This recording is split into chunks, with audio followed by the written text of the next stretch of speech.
sa ilang social network nyo, napakalawak niyan. Merong someone na may mangailangan. Kasi nakikita nila yung iyong kakayanan. Alam nila na meron kang something. Umaangat yung pagiging boss-like mo, as I've mentioned.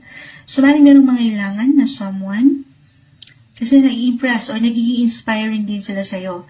So, ikaw ito, as a Taurus, umangat yung pagiging generous. Kilala ka na nila eh. Alam nilang malalapitan ka. Ito kahit ano po, no, sa realidad tayo po ay magkakaiba.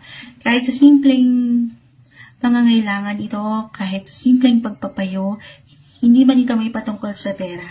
Or wala man itong something value.